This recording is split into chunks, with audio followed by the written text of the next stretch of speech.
नहीं कर रहा।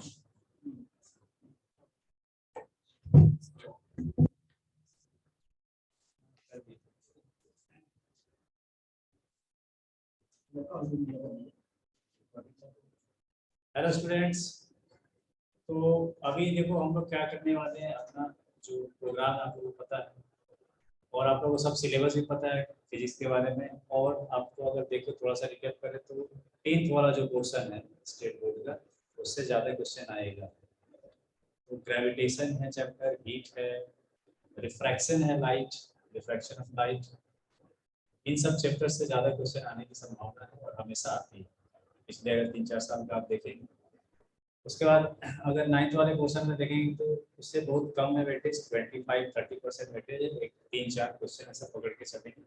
उससे आएगा फोर्स, लॉज ऑफ मोशन है, मोशन इन वन डायमेंशन, ठीक है, ये सारी चीज़ें। तो हम लोग क्या करेंगे एक एक करके, और अपने पास 5 क्लासेस है फिजिक्स का, तो एक एक करके चैप्टर वाइज जो है हम लोग रिविजन कर लेंगे।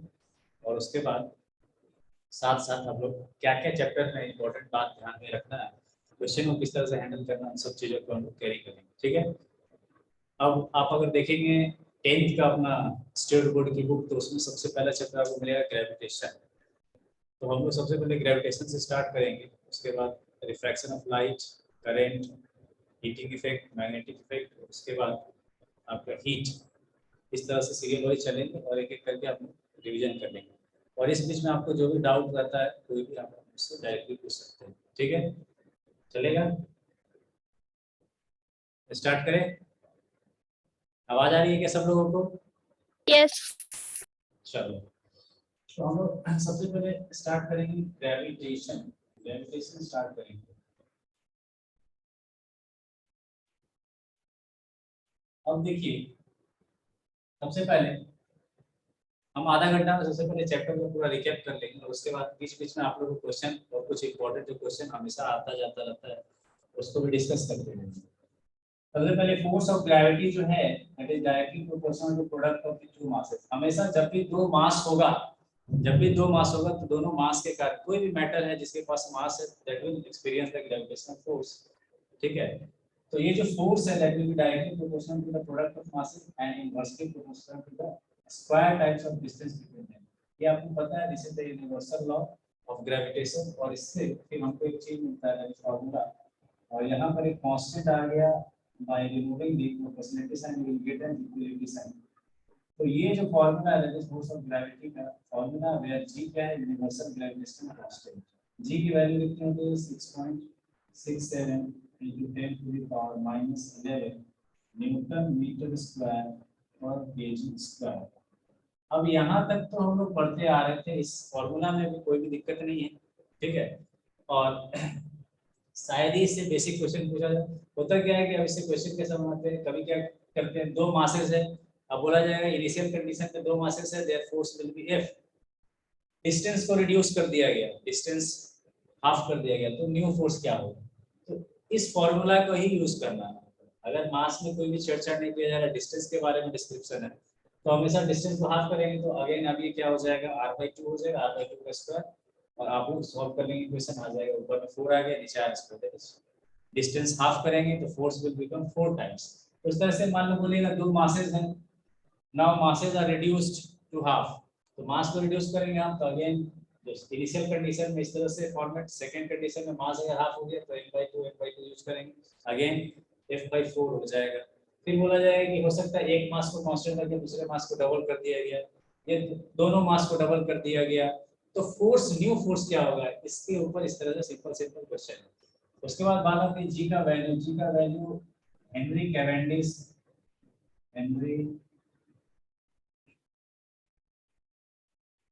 साइंटिस्ट है जिन्होंने जी का वैल्यू निकाला था by using torsion effect.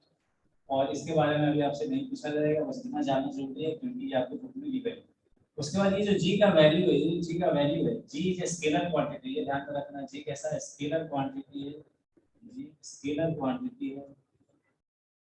Although force vector quantity, gravitational force is a vector quantity, G यहाँ पर क्या है, स्केलर है। जी के बारे में बात करेंगे, जी का डायमेंशन आपसे नहीं पूछा जाएगा, ठीक है। अब आ जाओ, ये जो यूनिट है जी का एसआई यूनिट है, एसआई में ये वैल्यू है, एसआई में वैल्यू कितना जी का 6.67 into 10 to the power -11 newton metre square पर केजी स्क्वायर। अगर सीजीएस में आपसे पूछा जाए तो सीजीएस में वैल्यू, क्योंकि कभी-कभी रेशियो पूछ लिया जाता है, तो सीजीएस में वैल्यू क्या देगा आपको पता है कि सीजीएस में फोर्स और डाइन का रिलेशन पता है, तो वहां से आप निकाल लेंगे, अन्यथा आप इसको याद रखें 10 टू द पावर -8 है ना। अब यहाँ पर न्यूटन की जगह डाइन आ जाएगा, डाइन मीटर की जगह सेंटीमीटर स्क्वायर, केजी की जगह ग्राम स्क्वायर आ जाएगा, ठीक है, ग्राम स्क्वायर। सीजीएस में ये वैल्यू होगा, ठीक है। अब आ जाओ, इसको यूनिवर्सल कांस्टेंट बोल रहे हैं। यूनिवर्सल कांस्टेंट इसलिए बोल रहे हैं क्योंकि ये जो फॉर्मूला है, ये जो लॉ है, it is a universal law. ये सभी जगह यूनिवर्स में हर जगह लगेगा, किसी भी पॉइंट ऑफ मास पे और किसी भी दो पॉइंट मासेस के बीच में डिस्टेंस के लिए। तो अब इसमें इंपॉर्टेंट बात ये है कि ये जो जी का वैल्यू है, और ये कहीं भी किसी मास पे डिपेंड नहीं कर रहा है, does not depend upon mass, किसी डेंसिटी पे डिपेंड नहीं कर रहा, किसी बॉडी के शेप पे डिपेंड नहीं कर रहा, इसलिए ये यूनिवर्सल कांस्टेंट है। जी के बारे में लिखेंगे, does not depends, doesn't depends on mass, depends on shape, size, density of masses, इन सब चीजों पे डिपेंड नहीं कर रहा है, ठीक है। उसके बाद इसका वैल्यू थ्रू आउट कांस्टेंट है, इसका वैल्यू जो है थ्रू आउट कांस्टेंट है, यूनिवर्स में कहीं भी इसकी वैल्यू चेंज नहीं होगी। अब देखिए एक और चीज क्या है कि अगर ग्रेविटेशनल फोर्स के बारे में बात करेंगे, ग्रेविटेशनल फोर्स के बारे में बात करेंगे, तो ये जो फोर्स है, अगर कोई दो मास के बीच में कोई मीडियम चेंज अगर कर देते हैं, मान लो ये मास m1 है और ये मास m2 है, दोनों के बीच में मासेस के बीच में डिस्टेंस r है, तो फोर्स अपने पास कितना मिलेगा, फोर्स लिखते g m1 m2 upon r square. ये तो फोर्स है, लेकिन हम लोगों को पता है, क्योंकि यहाँ पे अगर इलेक्ट्रोस्टैटिक फोर्स पे ध्यान रखें तो वहां पर क्या होता है, ये जो कांस्टेंट k का वैल्यू है मीडियम के हिसाब से चेंज रहता है, लेकिन g का वैल्यू जो है मीडियम के चेंज होने से चेंज नहीं होगा, और जी का वैल्यू चेंज नहीं होगा, mass will be constant, distance will be constant, then force will remain constant, इसीलिए ये यूनिवर्सल कांस्टेंट है। तो हम लोग लिखते हैं इसके बारे में कि जो ग्रेविटेशनल फोर्स है, इसकी वैल्यू जो है it will independent of intervening medium, बीच में मीडियम में कुछ भी हो, दो मास को पानी में रख दो, हवा में रख दो, कहीं भी रख दो, दोनों के बीच का अगर डिस्टेंस और मास सेम है then force will remain same, है ना। तो हम लोग ऐसा लिखते हैं independent of intervening medium। Intervening medium कहने का मतलब क्या हो गया, बीच में कोई भी मीडियम है उसकी वजह से फोर्स का वैल्यू में चेंज नहीं होगा, फोर्स के वैल्यू में चेंज नहीं होगा, मीडियम कुछ भी हो, मास कांस्टेंट है और डिस्टेंस कांस्टेंट है दो मासेस के बीच में, then force always be the same anywhere in the universe. दूसरा चीज, इसका नेचर जो है, इसका जो नेचर है, क्योंकि इलेक्ट्रोस्टैटिक फोर्स में क्या देखते हैं, पोलैरिटी के कारण कभी अट्रैक्शन होता है, कभी रिपल्सन होता है, लेकिन इसका नेचर कैसा है, it is always attractive, always attractive, attractive in nature, कभी भी रिपल्सन नहीं करेगा, always attractive in nature. Repulsion हम लोग ग्रेविटेशनल फोर्स में नहीं देखेंगे। और क्या क्या इसका इंपॉर्टेंस है, ये हमेशा म्यूचुअल इंटरेक्शन होता है, कभी ऐसा नहीं होगा कि ये इसको अट्रैक्ट कर रहा है, अगर है ना m1 जो है इसमें फोर्स लगा रहा है, at the same time f2 भी फोर्स लगा रहा है, m2 भी फोर्स लगा रहा है, तो दोनों मासेस जो है they are combined with mutual force of attraction of gravity. तो हमेशा जो है ये फोर्स हमेशा कैसा होगा, म्यूचुअल इंटरेक्शन होगा, हमेशा एक बॉडी जब दूसरे पे लगा रहा होगा उसी समय दूसरा भी पहले पे लगा रहा होगा, कभी भी यहाँ पर हम लोग देखेंगे कैसा म्यूचुअल इंटरेक्शन। अब ये सब हम इसलिए लिख रहे हैं क्योंकि स्टेटमेंट वाला क्वेश्चन दिया होता है और वहां पर से आपको सेलेक्ट करना होता है, ये तो चूज इनकरेक्ट बोलेगा, ये चूज करेक्ट बोलेगा, और उसमें अगर ये चीजें नहीं पता होगी तो वहां पर आप फंस जाएंगे, ठीक है। म्यूचुअल इंटरेक्शन होगा। दूसरा, ये जो फोर्स है it is a central force, central force है, सेंट्रल फोर्स है, क्योंकि ये जो फॉर्मूला है, ये फॉर्मूला जब आपको बताया जाता है तो उसमें एक चीज छिपी होती है कि ये जो है सेंटर टू सेंटर एक्ट कर रहा है, ये सिर्फ पॉइंट मासेस के लिए फॉर्मूला है, एक्सटेंडेड बॉडी के लिए फॉर्मूला नहीं है, एक्सटेंडेड सिस्टम के लिए फॉर्मूला नहीं है, एक पॉइंट मास के लिए फॉर्मूला है। अब आप बोलेंगे कि हम लोग ये अर्थ पे लगा रहे हैं, सन पे लगा रहे हैं, हम लोग क्या देखते हैं कि जो स्फीयर होने के कारण स्फीयर का शेप ऐसा है कि अगर उसको n number of point mass मानेंगे तो हम लोग क्या देखते हैं कि स्फीयर का जो मास है concentrated that will come out to its centre. तो इसके कारण क्या होता है कि हम स्फीयर को एक पॉइंट मास मान सकते हैं, लेकिन अगर कोई हेमिस्फीयर है तो फिर वहां पर ये फॉर्मूला नहीं लगा पाएंगे, एक्सटेंडेड बॉडी हो जाएगा, that is not a point mass, इसीलिए इसको सेंट्रल फोर्सेस बोलते हैं। और स्फीयर के केस में लकीली हम लोग इसको लगा पाते हैं, तो सेंटर टू सेंटर डिस्टेंस रखता है और ये पॉइंट मासेस पे ही फॉर्मूला हम लोग लगाएंगे। एक्सटेंडेड बॉडी सिस्टम पे ये फॉर्मूला हम लोग नहीं लगाते हैं, एक्सटेंडेड बॉडी सिस्टम पे ये फॉर्मूला नहीं लगेगा, ठीक है। ये हो गया 4 इंपॉर्टेंट। पांचवा इंपॉर्टेंट बात क्या है कि ग्रेविटेशनल फोर्स कैसा है, कंजर्वेटिव फोर्स है।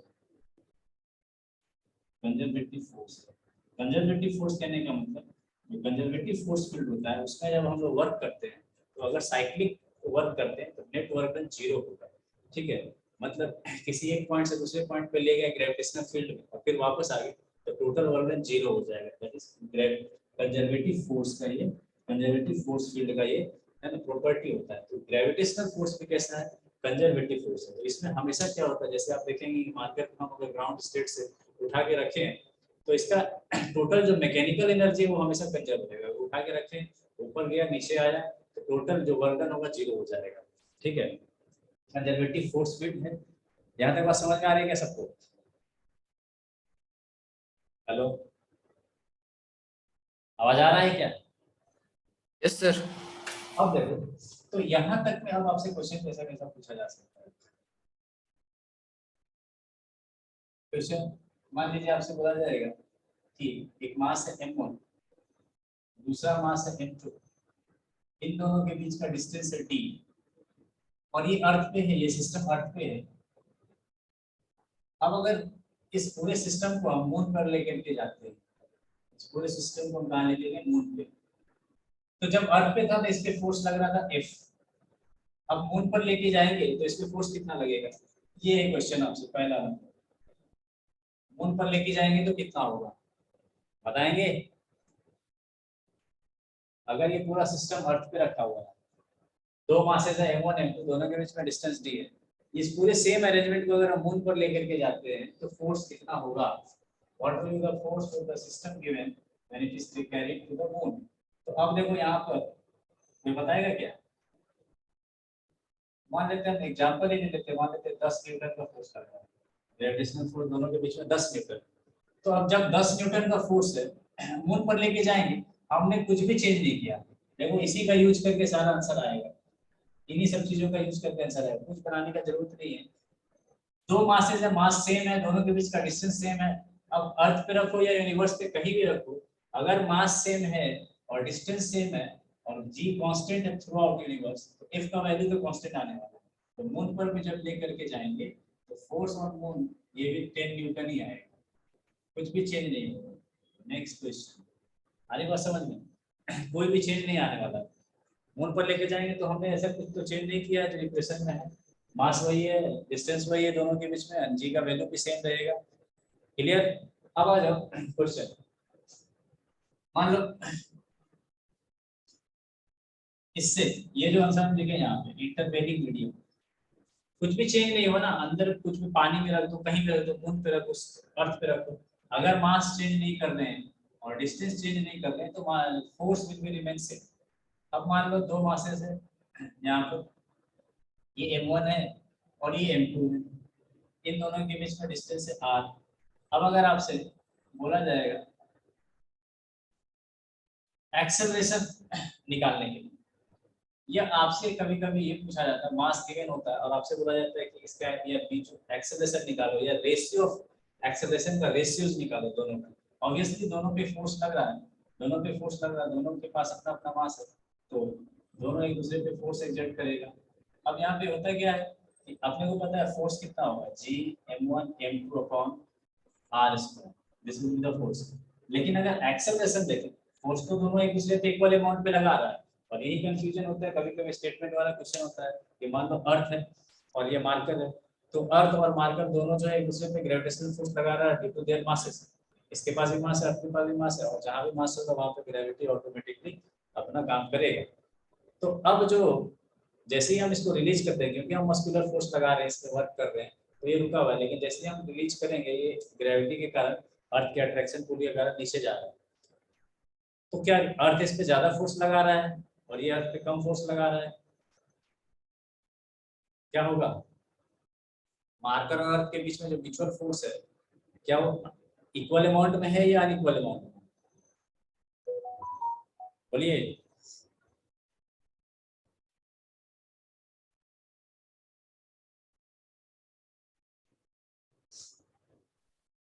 Equal amount. तो ऐसा क्यों हो रहा है? अर्थ क्यों नहीं ऊपर आ रहा है? मार्कर नीचे जा रहा है, अर्थ क्यों नहीं ऊपर आ रहा है? अर्थ को ऊपर आना चाहिए था ना। दोनों अगर फोर्स एक्सर्ट कर रहे हैं तो एक्सेलरेशन आएगा। तो हम लोग क्या देख रहे हैं कि मार्कर ही एक्सेलरेट हो रहा है नीचे की ओर, अर्थ क्यों नहीं एक्सेलरेट हो रहा है? मास ज्यादा है. क्या है? मास ज्यादा है. हम लोग क्या देखते हैं, एक्सेलरेशन जो है, ऐसे हमेशा एक्सेलरेशन का रेशियो पूछा जाए या इस तरह का कॉन्सेप्चुअल क्वेश्चन, दोनों इंडिविजुअल का फोर्स तो दोनों एक दूसरे पे इक्वल अमाउंट में लग रहा है, क्योंकि ये म्यूचुअल फोर्स है, क्योंकि ये म्यूचुअल इंटरेक्शन है, दोनों इक्वल अमाउंट में फोर्स लगा रहा है ना, और अपोजिट डायरेक्शन में भी है। लेकिन अगर हम एक्सेलरेशन देखें a1 का, तो हम लोग क्या देखेंगे, force upon mass m1, force का product of mass and acceleration. तो अब यहाँ से अगर देखें फोर्स कितना है, g m1 m2 upon m1 r square, ये हो जाएगा एक्सेलरेशन मास 1 का। उस तरह से एक्सेलरेशन मास 2 का अगर देखेंगे इसका, तो फोर्स तो सेम है, मास m2 से डिवाइड करेंगे तो इस बार क्या हो जाएगा, g m1 m2 upon m2 r square.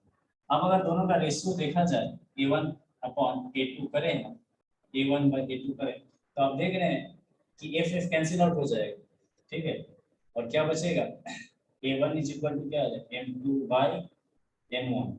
तो जिसका मास ज्यादा होगा उसका एक्सेलरेशन कम होगा, उसका मास, जिसका मास ज्यादा होगा उसका एक्सेलरेशन कम होगा।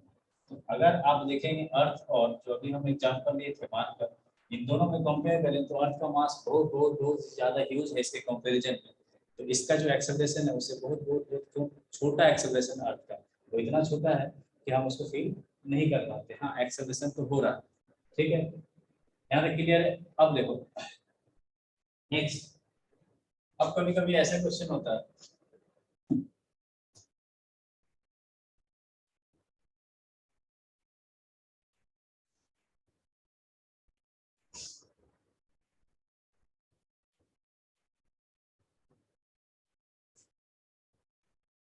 दो मासेस है और दोनों के बीच में फिजिकल कांटेक्ट है, लेकिन दोनों का जो सेंटर है they are at a certain distance apart. अब ये मान लो एक स्फीयर है, इसका रेडियस r है, ये भी एक स्फीयर है, इसका रेडियस r है, ऑब्वियसली दोनों के सेंटर के बीच में डिस्टेंस कितना हो गया, 2r, 2r सेंटर के बीच में डिस्टेंस है, ठीक है। लेकिन आपसे ये नहीं पूछा जा रहा है, फोर्स नहीं पूछा जा रहा है, आपसे कह रहा है, आपसे पूछा गया है कि इन दोनों के बीच में जो ग्रेविटेशनल फोर्स है, it is directly proportional to fourth power of their radius, fourth power of their radius।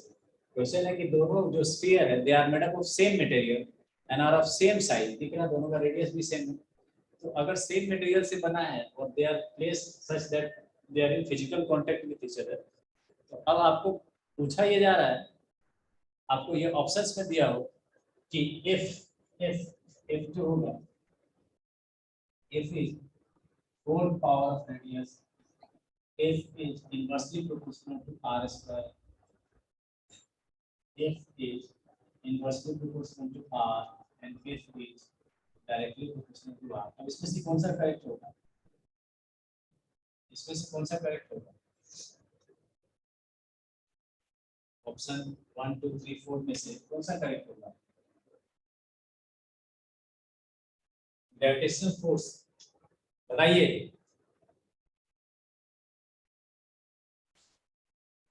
अरे बोलो।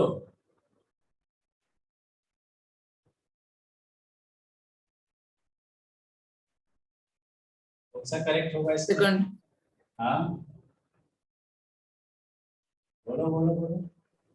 Second. तो ऐसा दिखता है कि सेकंड करेक्ट होगा और सेकंड बच्चा मान के चलाता है और ये रॉन्ग हो जाता है। यहाँ पर क्या बोला गया है, सेम मटेरियल से बना हुआ है, सेम मटेरियल। इसको सॉल्व करो, इसको सॉल्व करो, अब आप देखेंगे कि दोनों के बीच का जो फोर्स होगा जी m1 m2, ठीक है, अपॉन आर स्क्वायर, तो दोनों के बीच का डिस्टेंस कितना है 2r स्क्वायर।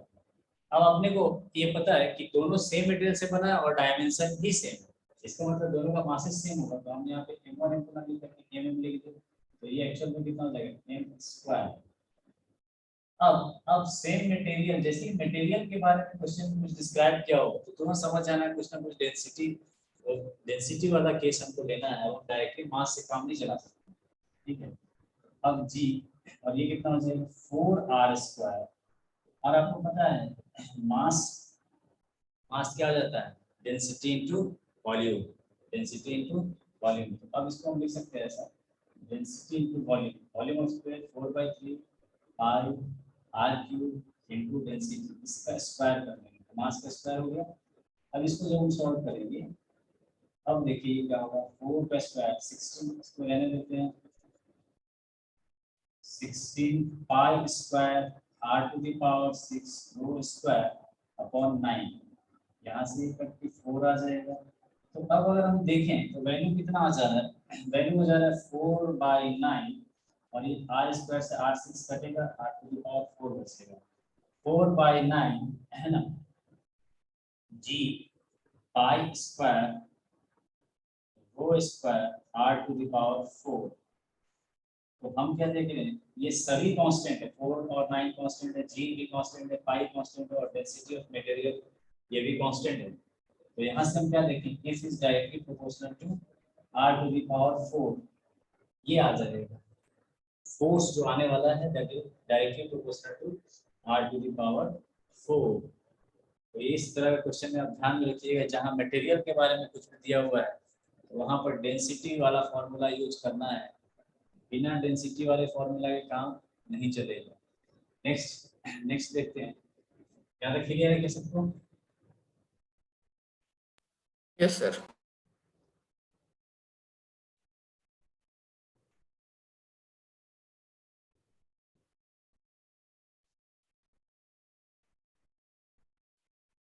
अब देखो इस तरह का क्वेश्चन आता है कि दो मासेस है, सर्कल में मूव कर रहा है और दोनों के बीच में डिस्टेंस जो है यूनिफॉर्म, तो ऑब्वियसली सर्कल में मूव करेगा तो डिस्टेंस तो यूनिफॉर्म होगा क्योंकि रेडियस जो है वो कांस्टेंट है। इस तरह से ये डिस्टेंस r है, तो यहाँ पर मान लो एक मास m मूव कर रहा है सर्टेन वेलोसिटी की, और यहाँ पर एक मास है ये भी v वेलोसिटी से मूव कर रहा है, तो ऑब्वियसली दोनों का लीनियर स्पीड सेम है, और ये भी डिस्टेंस r होगा, रेडियस ऑफ सर्कल। तो ये जो दो मासेस है इन दोनों के बीच में हमेशा distance equal to diameter of the circle के बराबर होगा। अब यहाँ पर ये आपसे पूछा जाए कि इसका जो वेलोसिटी है, जिस लीनियर वेलोसिटी से ये मूव कर रहा है उसकी वैल्यू बतानी है, उसकी वैल्यू बतानी, तो ऑब्वियसली ये जो सर्कल में मूव कर रहा है क्योंकि जो म्यूचुअल अट्रैक्ट्स ग्रेविटेशनल अट्रैक्शन, दोनों एक दूसरे को ग्रेविटी फोर्स से अट्रैक्ट करता है, और कोई भी चीज जब सर्कल में मूव करता है तो अपने को पता है कि इनवर्ड फोर्स जो लगता है that is the centripetal force. तो यहाँ पर सेंट्रीपिटल फोर्स कौन सा हो जाएगा, हमको पता है सेंट्रीपिटल फोर्स mv² r होता है, mv²r, radius of the circle, v the linear velocity and m is the mass which is rotating in a circle। तो अब इसका मतलब अगर हम फोर्स को देखें तो ये सेंट्रीपिटल फोर्स यहाँ पर इसका रोल कौन प्ले कर रहा है, this is the gravitational force, दोनों के बीच में जो ग्रेविटेशनल फोर्स है ना, उसी के कारण ये सेंट्रीपिटल फोर्स आ रहा है जिसके कारण ये सर्कल में दोनों रोटेट कर रहा है। तो हम यहाँ लिख सकते हैं कि mv²/r इज इक्वल टू, दोनों के बीच में ग्रेविटेशनल फोर्स कितना लगेगा, तो g मास दोनों का अपॉन दोनों के बीच का डिस्टेंस कितना होगा r+r, दैट इज 2r इसका होल स्क्वायर। ये जो है सेंट्रीपिटल फोर्स को हमको इक्वेट कर देना होगा ग्रेविटेशनल फोर्स से, सेंट्रीपिटल फोर्स को इक्वेट कर देंगे ग्रेविटेशनल फोर्स से, क्योंकि सेंट्रीपिटल फोर्स है ना, सर्कुलर मोशन में जब भी कोई बॉडी सर्कल में मूव करे तो ऑब्वियसली ग्रेविटेशन सेंट्रीपिटल फोर्स उस पे लगेगा, और ये सेंट्रीपिटल फोर्स किस बात किसके कारण आ रहा है, due to the gravity acting between the two masses. अब यहाँ से अपने को वेलोसिटी निकालना है, तो वेलोसिटी निकाल लेंगे, वेलोसिटी निकालना है तो अब यहाँ से m कट गया और ये एक आर यहाँ से चला जाएगा, तो बचेगा कि अपने पास v² g m upon 4 r और ये हटा देंगे तो रूट में तो this is the linear velocity with which mass is moving in a circle due to the mutual gravitational attraction of the two masses. यहाँ तक क्लियर है? बात सबको समझ में आ रही है क्या? हेलो, क्लियर है? Yes sir. अब एक कभी कभी क्वेश्चन आता है न्यूट्रल पॉइंट्स के बीच में, ये न्यूट्रल पॉइंट्स कैसे निकालें? डिस्टेंस बिटवीन न्यूट्रल पॉइंट्स क्या होता है कि एक मास दिया हुआ है यहाँ पर m, एक छोटा मास दिया हुआ है यहाँ पर, ऐसा m1 मान लेते हैं, इसको m2 मान लेते हैं। तो अब ऑब्वियसली दोनों के बीच में ग्रेविटेशनल फोर्स तो है और दोनों के बीच में डिस्टेंस है r। अब जब हम इधर से बढ़ेंगे, कोई मास अगर एक तीसरा मास कोई छोटा सा मास हो, कहीं बीच में ऐसा पॉइंट होगा इन दोनों के बीच में जहां पर दोनों के द्वारा जो फोर्स होगा वो इक्वल एंड अपोजिट होगा। मान लीजिए ये छोटा सा मास m, तो ये छोटे से मास को ये m2 इधर को खींचेगा ड्यू टू अट्रैक्शन, क्योंकि हम लोग देख चुके हैं gravitational force is always attractive in nature. तो ये f1 मान लेंगे, ये f2 और उसी समय ये m1 जो है बड़ा वाला मास इस छोटे वाले मास को अपनी ओर खींचेगा f1 से। तो कोई ना कोई एक ऐसा पॉइंट होगा इन m1 और m2 के बीच में जहां पर ये दोनों इक्वल हो जाएगा, और जब इक्वल हो जाएगा, जब इन दोनों का मैग्नीट्यूड, इन दोनों फोर्सेस का मैग्नीट्यूड f1 और f2 का इक्वल होगा, तो वहां पर इसको बोलते हैं न्यूट्रल पॉइंट। जैसे क्योंकि अगर f2 ज्यादा है तो ऑब्वियसली ये मास उधर मूव करने लगेगा, ये f1 ज्यादा है तो ऑब्वियसली मास उधर मूव करेगा due to the net force. लेकिन अगर न्यूट्रल पॉइंट है और दोनों ये फोर्स इक्वल है, तो वहां पर फिर मास कैसे स्टैटिक हो जाएगा, एक सिस्टम इक्विलिब्रियम में आ जाएगा। तो सिस्टम जब इक्विलिब्रियम में आना है, और इक्विलिब्रियम है ना,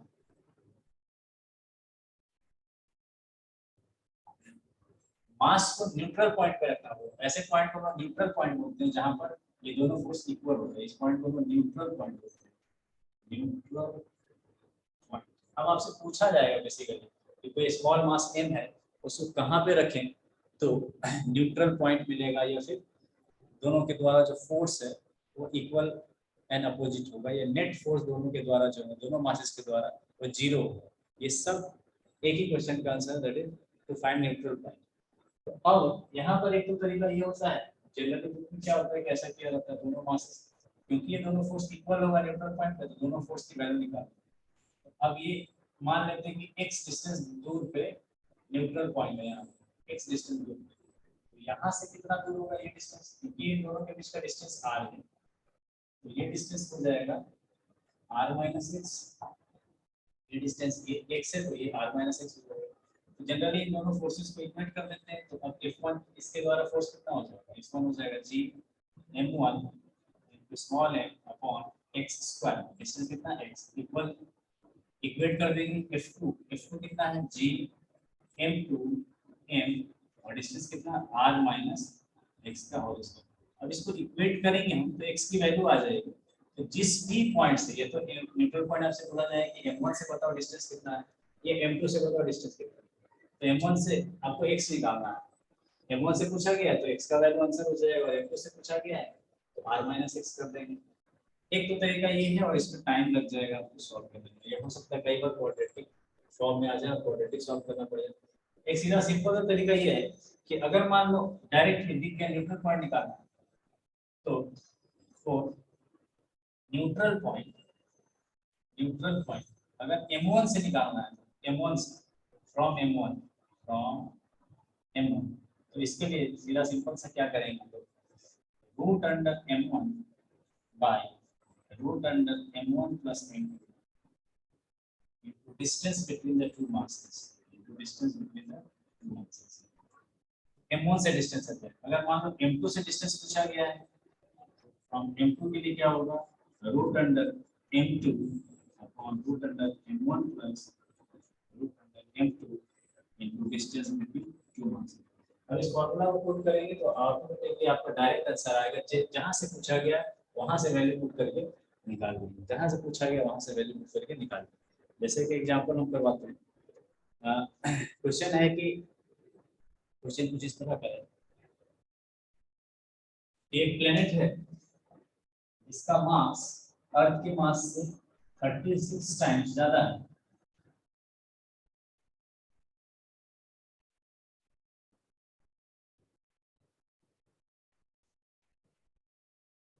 एक प्लेनेट है जिसका मास अर्थ के मास से 36 टाइम्स ज्यादा है। अर्थ के मास से 36 टाइम्स ज्यादा है। तो मान लो ये अर्थ है इसका मास m और ये 36 m हो जाएगा। अब आपसे पूछा जा रहा है कि कोई स्पेस क्राफ्ट है या कोई भी मास है तो उसका डिस्टेंस बताओ कि दोनों पॉइंट्स दोनों मासेस के कारण gravitational force net gravitational force zero लगेगा। Net gravitational force zero. Obviously इधर का F1 और इधर का F2 इक्वेट करना पड़ेगा। अब इस तरह करने का हमको कोई जरूरत नहीं। अगर दोनों के बीच का डिस्टेंस गिवन है, मान लें तो दोनों के बीच का डिस्टेंस दिया हुआ है d, प्लेनेट और अर्थ के बीच का डिस्टेंस दिया हुआ है d, अर्थ का मास m है और प्लेनेट का मास 36 टाइम्स द मास ऑफ अर्थ है। तो अब डायरेक्टली अगर आपसे पूछा गया न्यूट्रल पॉइंट निकालो या ऐसा पॉइंट बताओ जहां पर स्पेस क्राफ्ट जाने के बाद दोनों के द्वारा जो ग्रेविटेशनल पुल होगा वो इक्वल होगा, या दोनों के द्वारा जो ग्रेविटेशनल फोर्स होगा वो नेट ग्रेविटेशनल फोर्स जीरो होगा। तो इस केस में क्या करेंगे, डायरेक्टली आप इसको इक्वेट करने का सोल्व करने का जरूरत नहीं, डायरेक्टली फॉर्मूला निकालो। मान लो इस प्लेनेट से निकालना, इस प्लेनेट के बारे में चर्चा की गई, तो डायरेक्टली क्या करेंगे, root under 36m by root under 36m plus root under m तो डिस्टेंस बिटवीन द मासेस कितना है d, इसको सॉल्व करो तो ये कितना हो जाएगा। अब यहाँ से रूट n कॉमन लो, रूट n कॉमन लिए, हाँ ये m कॉमन तो ये कितना हो जाएगा, रूट 36 क्या लिख सकते हैं 60, नीचे में रूट n कॉमन लेंगे, यहाँ पे कितना हो जाएगा रूट 36 6 प्लस ये 1, रूट m कट गया 6 / 7 डायरेक्टली आंसर हो गया। ये डिस्टेंस कहाँ से आया, फ्रॉम ग्रेटर मासेस, ये 36, ये डिस्टेंस कितना है 6 / 7।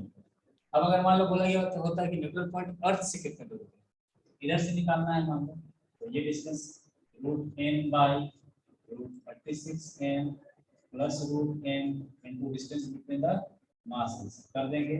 तो अगेन क्या हो जाएगा, रूट n ऊपर नीचे कॉमन लेकर कट जाएगा, बचेगा क्या अपने पास ऊपर में d बाय है ना 7 d/7, ये आंसर। तो डायरेक्टली आप निकाल लेंगे। आ रही बात समझ में, यहाँ तक क्लियर है। हेलो, आवाज आ रही है क्या,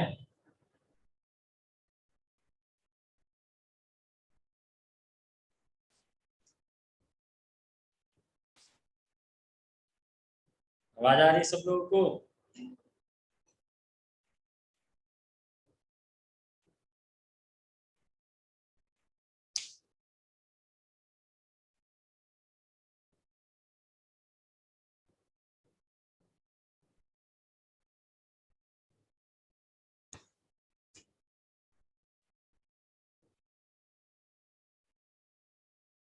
हेलो,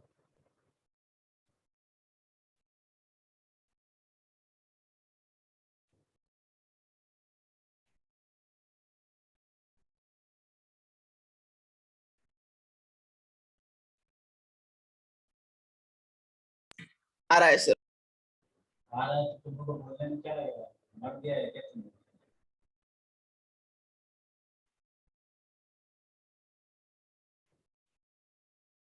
या तो रिप्लाई दो या तो सब छुट्टी लेके जाओ। हरी बात समझ में। Yes sir.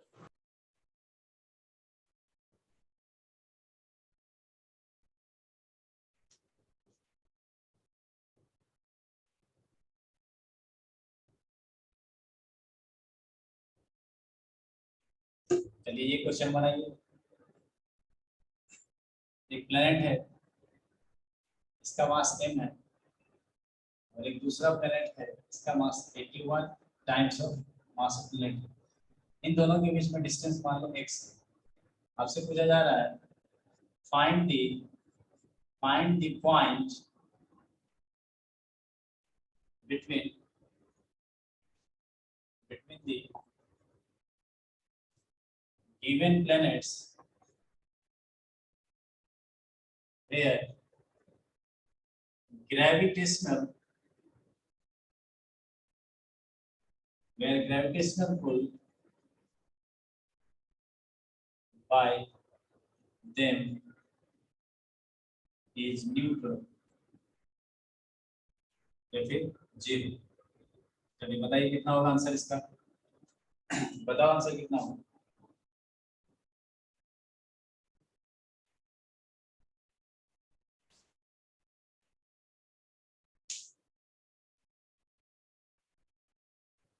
Find the point between the given plane where gravitational pull by them is zero या neutral। जीरो लिख देते हैं, जीरो। कितना आंसर आएगा सॉल्व करके बताओ।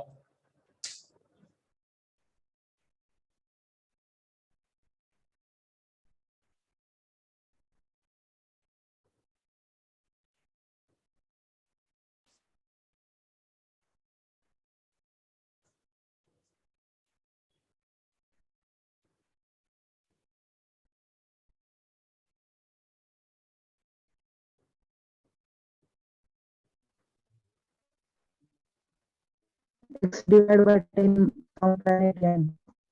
कितना आ रहा है?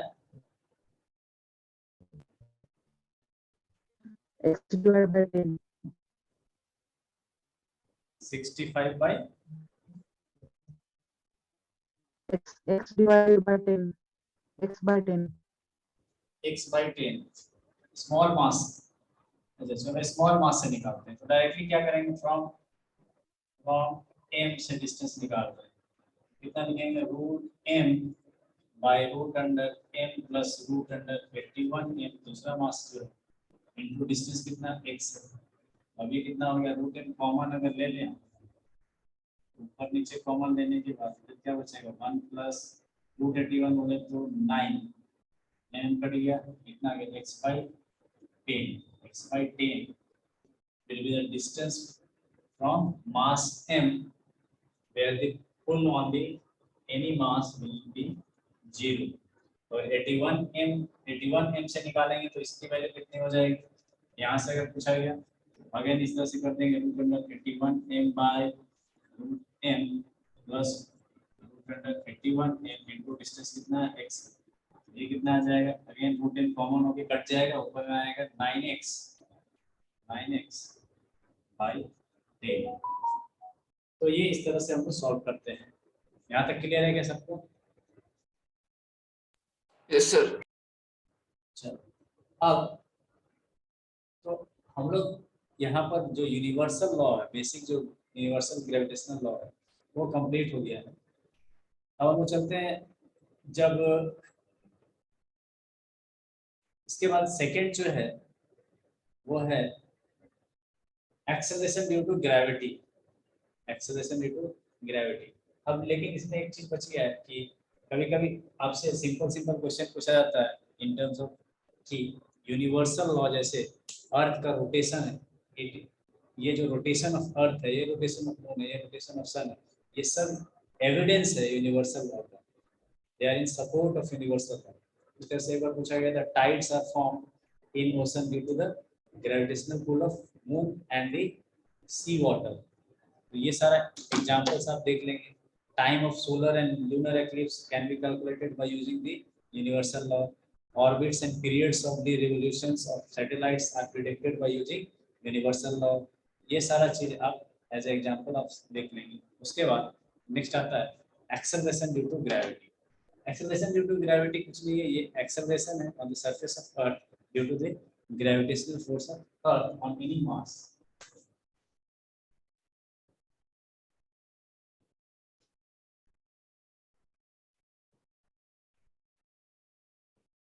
Acceleration due to gravity.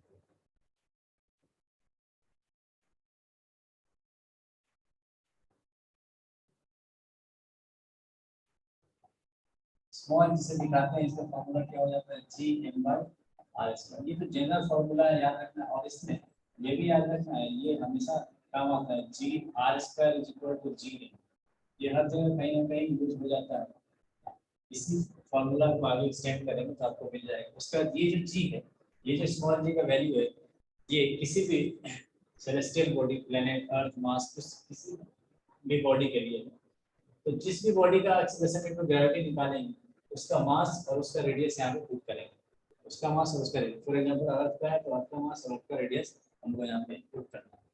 अब इस फॉर्मूला में बहुत सारे चेंजेस होती है। मान लो फॉर एग्जांपल मास ना देकर के आपको डेंसिटी दिया हुआ है, ठीक है, तो उस कंडीशन में डेंसिटी की टर्म्स में जी का वैल्यू क्या हो जाएगा, जी आर स्क्वायर। मास की जगह हम लोग डेंसिटी यूज करेंगे तो डेंसिटी क्या हो जाएगा आपको पता है, density equal to mass by volume, तो वहां से मास क्या हो जाएगा, density into volume, 4/3 pi are cube into rho. यहाँ से अपने पास क्या आ गया, आर स्क्वायर से भी कटेगा तो 4/3 जी पाई आर इनटू रो। ये acceleration into gravity in terms of density आ जाएगा। और यहीं से डेंसिटी ऑफ अर्थ हम लोग कैलकुलेट करते हैं। डेंसिटी ऑफ अर्थ हो जाता है 3g by 4 g by r, तो ये ऑलमोस्ट आ जाता है 6500 kg पर metre cube density of earth. Radius of earth याद रखेंगे, रेडियस ऑफ अर्थ 6400 किलोमीटर है और 6.4 into 10 to the power 6 metre. और मास अर्थ अगर देखेंगे तो mass of earth 6 into 10 to the power 24 kg। ये वैल्यूज तो आपको याद रखने की जरूरत नहीं है, आपको क्वेश्चन में दिया होगा। उसके बाद जी मून का जो अगर देखेंगे मून के लिए तो अर्थ का जो जी उसका 16 g/6 है। ये वैल्यू अगर आपको याद रहा तो ज़्यादा अच्छा है। अब आ जाइए, ये जो वैल्यू आप देख रहे हैं जी का, ठीक है, इसमें कभी कभी आपको रेडियस चेंज कर दिया जाएगा, मास चेंज कर दिया जाएगा, जी का वैल्यू निकालो। रेडियस चेंज कर दिया जाएगा, मास चेंज कर दिया जाएगा, जी का वैल्यू निकालो। जैसे फॉर एग्जांपल क्वेश्चन नहीं है,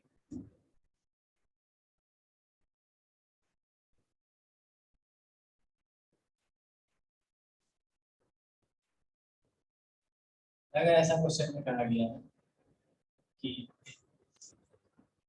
mass of any planet is increased by mass is increased by 1% and radius is decreased by 2%. Find the acceleration. Find the percentage change in acceleration due to gravity.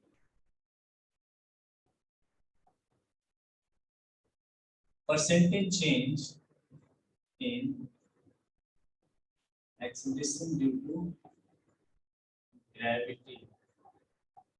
तो percentage change, mass change हुआ है, radius change हुआ है, तो acceleration due to gravity का भी value change होगा, उसका चेंज निकालना। आपको पता है कि जी कितना हो जाएगा, जी m/r² होता है। अब यहाँ पर जो भी परसेंटेज चेंज हुआ है ना, इट इज लेस देन 5%। तो जब 5% से कम का कोई भी चेंज हो, या बढ़े या घटे, उस केस में हम लोग आपको शायद बताए हैं क्लास में भी, हम लोग यहाँ पर एरर मेथड यूज कर लेते हैं। और उसमें क्या करते हैं, ऑब्वियसली जी तो कांस्टेंट है तो ये तो चेंज होगा नहीं, तो delta G by G, change in G by G क्या हो जाएगा, तो जो मास है उसका percentage change that is delta m by m लिख देंगे, और जो डिवाइड में होता है उसको माइनस में ले लेते हैं, और वो जो टर्म पावर में है वो मल्टीप्लाई में है 2 डेल्टा r बाई r। अब सीधा वैल्यू पुट कर दो, अपने को ये चाहिए कितना चेंज हुआ है जी में, मास में कितना चेंज हुआ है, तो अब देखो यहाँ पे इंक्रीज्ड बाई 1%, इंक्रीज हुआ तो +1 लिख देंगे, -2 चेंज इन रेडियस कितना हुआ, डिक्रीज्ड बाई 2%, तो -2 लिख देंगे, तो अभी कितना आ गया 1 -4 माइनस माइनस प्लस, तो ये कितना आएगा 5%। चेंज इन जी बाई जी कितना आ गया 5%, मतलब एक्सेलरेशन ड्यू टू ग्रेविटी का चेंज कितना है, इंक्रीज बाई 5%, क्योंकि पॉजिटिव वैल्यू आया है तो इंक्रीज्ड बाई 5%। आइए बात समझ, इंक्रीज्ड बाई 5% करेंगे। यहाँ तक किसी को कोई दिक्कत, ये सिंपल है। जब भी 5% से कम का परसेंटेज चेंज हो किसी भी इस चैप्टर में नहीं, किसी भी चैप्टर में, तो हम लोग ये एरर वाला मेथड यूज करते हैं। इसमें होता क्या है कि जो डायरेक्ट पावर इसको कुछ भी नहीं, पावर 1 है तो यहाँ पे 1, इससे पावर 2 है तो यहाँ पे 2 है, तो जो पावर है वो मल्टीप्लाई में आ गया, और जो इक्वेशन है, तो इक्वेशन में जो न्यूमरेटर है और जो डिनोमिनेटर है, डिनोमिनेटर में माइनस साइन दे करके इक्वेट करते हैं। यहाँ तक क्लियर है क्या सबको? आगे बढ़े जाए। Yes, sir. अब देखो, तो इस Yes, तरह sir. जी का वेरिएशन होता है। अब ये जो जी है, ये जो जी का वैल्यू हम लोग लिखे हैं, तो ऑन द अर्थ सरफेस, अर्थ के सरफेस पे जी का जो वैल्यू है, अर्थ के सरफेस पे जी का वैल्यू अगर हम लोग देखें, तो अगर आप वैल्यू पुट करें मास of earth, radius of earth, तो ये ऑलमोस्ट 9.8 मीटर पर सेकंड स्क्वायर आता है। लेकिन ये जो जी का वैल्यू है, ये सरफेस पे, सरफेस से ऊपर जाएंगे, सरफेस से नीचे आएंगे, जी का वैल्यू चेंज होगा। सरफेस से ऊपर जाएंगे तब भी डिक्रीज होगा, और सरफेस से नीचे जाएंगे तब भी जी का वैल्यू डिक्रीज होगा। तो सबसे पहले हम लोग देखते हैं इसमें, अब आ जाती है बात variation in the value of. तो आप लोग को जो पढ़ना है बेसिकली वो तीन ही वेरिएशन पढ़ना है। एक तो due to altitude from the surface of earth, मतलब सरफेस से ऊपर कितना जा रहे हैं, हाइट के कारण किस तरह से वेरिएशन आ रहा है। दूसरा पढ़ना है डेप्थ के कारण, सरफेस से नीचे जब जा रहे हैं toward the centre of earth, तो जी का वैल्यू किस तरह से चेंज हो रहा है। और तीसरा due to the shape of earth. यही तीन पढ़ना है आपको। यहाँ पे रोटेशन वाला केस आपको नहीं पढ़ना है। तो सबसे पहले देखिए, इधर अगर ले variation in acceleration due to gravity,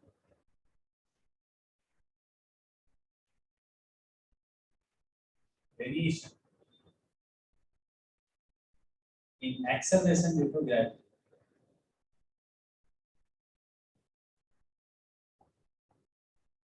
gravity के कारण एक्सेलरेशन ड्यू टू ग्रेविटी में वेरिएशन किस किस तरह से होगा। सबसे पहले हम देते हैं एल्टीट्यूड या हाइट्स के कारण। ठीक है, हाइट्स के कारण। अब देखिए, एक अब डायरेक्टली फॉर्मूला यहाँ पर डेरिवेशन को करने का समय है नहीं, 1 plus h by R to the power 2। एक फॉर्मूला ये है, पहला केस हम ले लें हाइट्स, एल्टीट्यूड, एल्टीट्यूड के कारण नीचे जाना, तो जी डैश मतलब acceleration due to gravity at certain height h, और ये जी कब है, on the surface of earth. तो फार्मूला क्या है, g dash is equal to g by 1 plus h by r to the power whole to the power 2। अब अगर मान लो ये फार्मूला हर जगह नहीं लगाएंगे, ये फार्मूला हर जगह नहीं लगाएंगे, ये फार्मूला को ध्यान में रखना है। ये फार्मूला तभी लगेगा जो ये जो h है ये r के कंपैरिजन में, मतलब ऐसा बोला गया कि find the acceleration due to gravity at a height half the radius of earth. तो half the radius of earth करने का मतलब रेडियस ऑफ अर्थ के कंपैरिजन में आ गया है, ये equal to the radius of earth, ये double the radius of earth. तो जब भी हाइट जो है r के कंपेरेबल होगा तब ये फार्मूला लगाएंगे। ठीक, अगर ऐसा दिया हुआ है कि find the acceleration due to gravity at the height 100 kilometre from the surface of earth, और ये फार्मूला लगा देंगे तो परेशान हो जाएंगे, ये फार्मूला में आंसर आपका रॉन्ग हो जाएगा। याद रखना है कि इसको अगर एक रूल बना दिया जाए कि हाइट अगर 320 किलोमीटर से ऊपर है तभी ये फार्मूला लगाएंगे। 320 किलोमीटर क्यों ले रहे हैं, रेडियस ऑफ अर्थ है 6400 किलोमीटर, तो ये 5% है, 320 जो है almost 5% of the radius of अर्थ है। तो 5% ऑफ द रेडियस ऑफ अर्थ से ज़्यादा जब वैल्यू होगा हाइट का तभी ये फार्मूला लगाएंगे, नहीं तो अपने पास इसी फार्मूला को हम लोग क्या करते हैं बाइनोमियल एक्सपेंशन करके हम इसको ऊपर ले आते हैं, और ये आ जाता है formula G 1 minus 2h by r।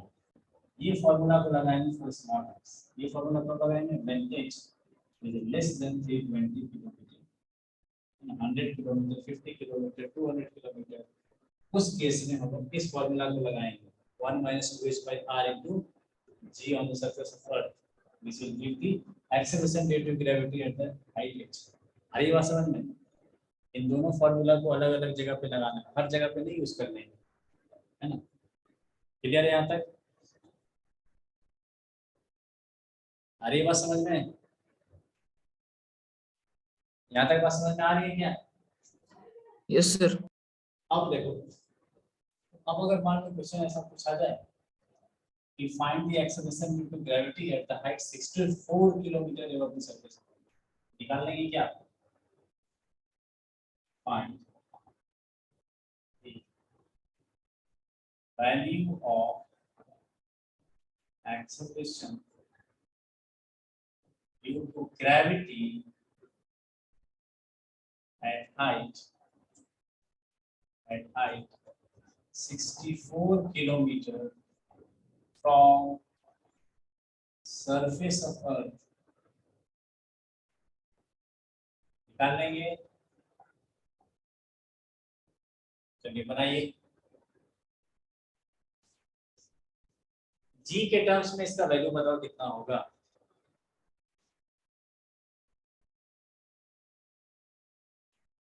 Solve कर रहे हैं क्या?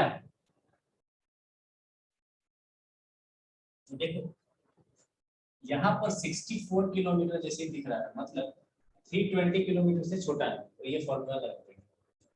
तो क्या हो जाएगा, g dash is equal to g 1 minus 2h।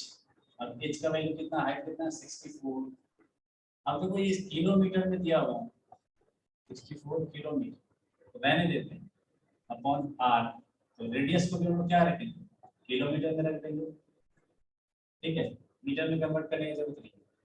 अभी कितना हो जाएगा 1 माइनस, अब अगर इसको ध्यान से देखें हम लोग, 64 into 128 अपॉन 6400, और इसको जब सॉल्व करेंगे आप तो ऑलमोस्ट कितना आ जाएगा 98g/100 हो जाएगा, ये अंदर जाएगा। 98g/100 कहने का मतलब कितना होगा 0.98g। जी डैश का वैल्यू कितना आ गया 0.98/g। क्लियर है? किसी को कुछ पूछना है, पूछो, पूछिए। इसको सॉल्व करेंगे 6400 माइनस 128 करेंगे, ठीक है, तो ये आ जाएगा ऑलमोस्ट 98। ओनली 98 आता है। क्या हुआ, क्या हुआ, बोलो बोलो बोलो। क्या बोल रहा है? जी का वैल्यू 98। जी का वैल्यू, अरे ठीक से बोलो यार, क्या बोल रहा है, पूरा बोलो। जी का वैल्यू 98 आता है। जी का वैल्यू 0.98g आ रहा है, 0.98g जी डैश का वैल्यू। अरे बस समझ में 98 नहीं है, 0.98g। 98/100 करें कितना आएगा 0.98g। जी का वैल्यू मैक्सिमम सरफेस पे है, ऊपर जाने पे कम होगा और नीचे जाने पे भी कम होगा। 98g नहीं होगा, 0.98g। क्लियर है यहाँ तक?